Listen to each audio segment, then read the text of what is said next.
तो हमारे लेक्चर में क्या है, जो हमने की थी लैग्रेंज इक्वेशन ऑफ सेकंड का, आई होप सबने कर ली होगी।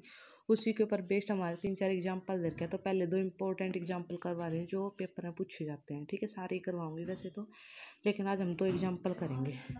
देखो फर्स्ट में क्या है हमारे पास, derive the differential equation of motion for simple pendulum of length l and mass of bob m using Lagrange equation. देखो मेरे पास क्या है, हमने मान लिया कि ये हमारा क्या है, पॉइंट ऑफ सस्पेंशन है। ठीक है, ये पॉइंट ऑफ सस्पेंशन है।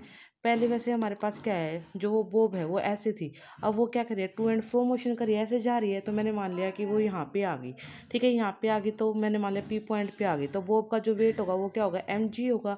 उसने डिस्प्लेसमेंट अलोंग किस एक्सिस किया, देखो पहले ऐसे थी वाई एक्सिस, अब वो वाई एक्सिस के अलोंग डिस्प्लेसमेंट कर रही है। और उसने कितना एंगल बनाया, थीटा।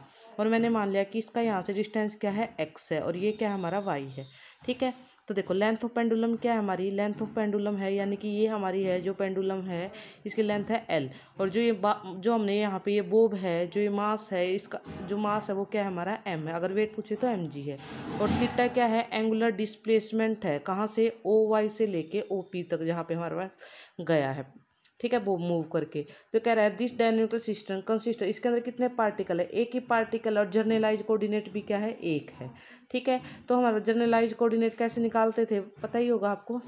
यहाँ पे देखो हमारे पास क्या है, 3n-k, यहाँ पे कितने होते थे, कंस्टेंट्स होते थे। देखो n कितना हमारे पास एक है, और हमारे पास d यानी कि कांस्टेंट कितने हैं बताओ। एक तो उसके अंदर क्या होता है, जो लेंथ होते हैं वो कांस्टेंट रहती है।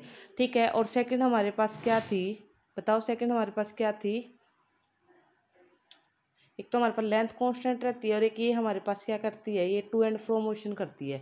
ठीक है, ये दो हमारे कांस्टेंट तो 3 - 2 कितना हो गया, 1 हो गया। तो जर्नलाइज कोऑर्डिनेट कितना है हमारे पास, एक ही है, थीटा। ठीक है, तो अब देखो मेरे पास अगर मैं ट्रायंगल OAP में जाती हूँ, अगर मैं इस x की वैल्यू निकालूँ, तो ये हमारे पास एंगल के सामने वाला ये क्या होगा, परपेंडिकुलर, ये हमारी बेस हो गया, ये हमारा हाइपोटेन्यूज। तो क्या हो जाएगा, AP/OP, यानी कि AP परपेंडिकुलर अपॉन में हाइपोटेन्यूज क्या होगा, साइन ऑफ एंगल, यानी x की वैल्यू आ गई, इसी तरह y की वैल्यू आ गई। अब देखो हमारे पास लैग्रेंज इक्वेशन सेकंड क्या थी, d/dt, यहाँ क्या था, करली t/ में करली Q1 डॉट माइनस में करली t/ में करली Q1 इज इक्वल टू में Q1। ये थी ना, Q1 क्या था, यहाँ पे जर्नलाइज कोऑर्डिनेट था, लेकिन यहाँ पे हमारे पास जर्नलाइज कोऑर्डिनेट क्या है, थीटा है। तो यानी कि यहाँ पे क्या आ जाएगा, थीटा डॉट, और यहाँ क्या आ जाएगा हमारा थीटा। यानी कि हमें क्या चाहिए, टी चाहिए। टी क्या होता है हमारे पास, टी होता है हाफ mv²। लेकिन v का अगर मैं लिखूँ r के रिस्पेक्ट में r डॉट का स्क्वायर, और r के अपोजिशन में x डॉट का स्क्वायर प्लस में y डॉट का स्क्वायर, यानी कि हमें x डॉट चाहिए, y डॉट चाहिए। तो x का डेरिवेटिव कर देंगे विद रिस्पेक्ट, x डॉट का मतलब क्या है, x डॉट का मतलब है dx/ में dt। तो जब इसका डेरिवेटिव करेंगे तो क्या आ जाएगा, L साइन थीटा का कोस थीटा, और कोस थीटा का क्या हो जाएगा, d थीटा बाय में dt, उसका लिख सकती हूँ थीटा डॉट। इसी तरह यहाँ से y डॉट निकाल लूँगी और इसमें जाकर सब्स्टिट्यूट कर दूंगी। फिर मैंने देखा L स्क्वायर, स्क्वेयरिंग करेंगे तो क्या हो जाएगा, L स्क्वायर थीटा डॉट का स्क्वायर कोस स्क्वायर थीटा, और यहाँ क्या हो जाएगा, L square sine square theta theta dot का स्क्वायर। फिर मैंने देखा L स्क्वायर थीटा डॉट का स्क्वायर तो दोनों में से कॉमन आ रहा है, और अंदर cos square theta plus sine square theta क्या बना देंगे, 1। अब मैं क्या निकालूंगी, मैं पहले t का डेरिवेटिव निकालूंगी with respect to theta dot. तो देखो हमारे पास क्या है, डेरिवेटिव करेंगे तो क्या आ जाएगा, थीटा डॉट का स्क्वायर करेंगे, यानी हमें डेरिवेटिव करना with respect to theta dot. 2 तो आगे आ जाएगा, 2 से 2 कैंसिल, ये क्या हो जाएगा, थीटा डॉट, और थीटा डॉट का with respect to theta dot क्या हो जाएगा, 1। तो यानी कि यहाँ से क्या आ गया, ml स्क्वायर थीटा डॉट। तो यानी कि, और हमारे पास क्या है, जो t फंक्शन है उसके अंदर कोई थीटा तो दिख नहीं रहा, तो t का विद रिस्पेक्ट टू थीटा जब डेरिवेटिव करेंगे तो वो क्या आ जाएगा हमारा 0।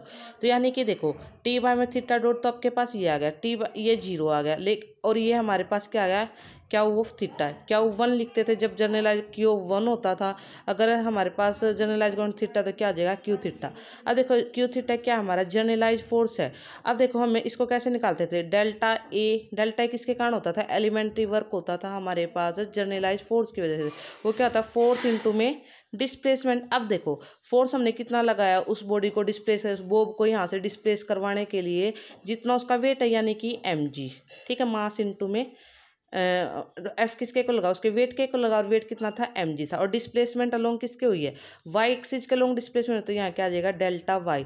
तो जो y था उसका विद रिस्पेक्ट टू वो हमने उसका क्या कर दिया, डेरिवेटिव कर दिया। तो देखो डेरिवेटिव करेंगे तो क्या आ जाएगा, -L साइन ऑफ थीटा, और थीटा का हो जाएगा डेल ऑफ थीटा, यानी कि डेल a आ गया। और डेल a में हमारे पास क्या आता था, करली यहाँ पे क्यू आई होता था, उसके साथ में जो होता था वो हमारा क्यू आई होता था ना, तो इसको छोड़ के ये जो बच गया है हमारा क्या आ गया, Q of theta. Q theta की वैल्यू अब इस इक्वेशन में जाके सब्स्टिट्यूट कर देंगे, यानी क्या आ गया, m l square theta double dot, और थीटा क्यू थीटा की वैल्यू क्या आ गई, माइनस की m g l sine of theta.